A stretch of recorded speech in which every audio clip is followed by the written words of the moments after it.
തിരുവമ്പാടി തൊണ്ടിമൽ ചെറുപ്ര കലവൂർ മാഞ്ഞ ഭഗവതിക്കാവ് ക്ഷേത്രത്തിൽ കലങ്കരി താലപ്പൊലി തിറ മഹോത്സവം നടന്നു. കാഞ്ഞിരത്തോട്ടത്തിൽ ശങ്കരൻ നമ്പൂതിരിപ്പാടിന്റെ നേതൃത്വത്തിൽ നടന്ന ഗണപതി ഹോമത്തോടെയാണ് ഉത്സവത്തിന് തുടക്കമായത്. കാഞ്ഞിരത്തോട്ടത്തിൽ ശങ്കരൻ നമ്പൂതിരിപ്പാടിന്റെ നേതൃത്വത്തിൽ ആരംഭിച്ച ഗണപതി ഹോമത്തോടെയാണ് തിരുവമ്പാടി തൊണ്ടിമൽ ചെറുപ്ര കലവൂർ ശ്രീ മാഞ്ഞ ഭഗവതിക്കാവ് ക്ഷേത്രത്തിലെ ഉത്സവത്തിന് തുടക്കമായത്. ഉത്സവത്തിൽ സ്ത്രീകൾക്ക് കൂടുതൽ പ്രാധാന്യമുള്ളതും 7 ദിവസത്തെ വ്രതാനുഷ്ഠാനത്തോടു കൂടിയുള്ള ആറ്റുകാൽ പൊങ്കാലയ്ക്ക് സമാനമായ കലങ്കരി എന്ന പേരിൽ അറിയപ്പെടുന്ന പൊങ്കാല സമർപ്പണവും നടന്നു. തുടർന്ന് ഗുരുദേവൻ വെള്ളാട്ട്, ഭഗവതി വെള്ളാട്ട്, മഞ്ഞത്താലപ്പൊലി എന്നിവയും നടന്നു. ഉത്സവത്തിന് ബുധനാഴ്ച പുലർച്ചെയാണ് കൊടിയേറിയത്.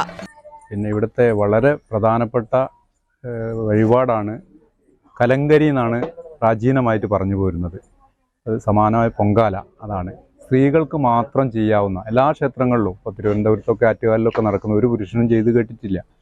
അപ്പം പൂർണ്ണമായിട്ടും സ്ത്രീകൾക്ക് അവരുടെ നോയമ്പോട് കൂടി 41 ദിവസവും 21 ദിവസമൊക്കെ നോയമ്പെടുത്ത് ഇത്ര പരിശുദ്ധമായ വ്രതത്തോടു കൂടി അവർ ദേവിക്ക് വേണ്ടിയിട്ട് ദേവീൻ്റെ നിവേദ്യം, അത് സാധാരണ ക്ഷേത്രങ്ങളിലൊക്കെ നമ്പൂതിരിമാർക്ക് മാത്രം ചെയ്യാവുന്ന ഒരു ആചാരമാണ്. അത് ഇവിടെ നമ്മളെ ക്ഷേത്രങ്ങളിലെ എല്ലാ സ്ത്രീകളും പരിസരവാസികളും കുടുംബക്കാരും എല്ലാവരും കൂടി ചെയ്യുന്ന ഒരു ആത്മസമർപ്പണത്തിൻ്റെ ഫലമായിട്ട് ദേവിക്ക് നേരിട്ട് നൈവേദ്യം സമർപ്പിക്കാനുള്ള അവസരമാണ് ഈ പൊങ്കാല അഥവാ കലങ്കരി ഉത്സവം. അതാണ് ഇവിടുത്തെ പ്രധാന നൈവേദ്യം.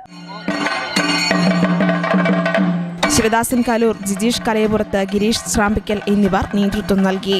News bureau, Mukkam.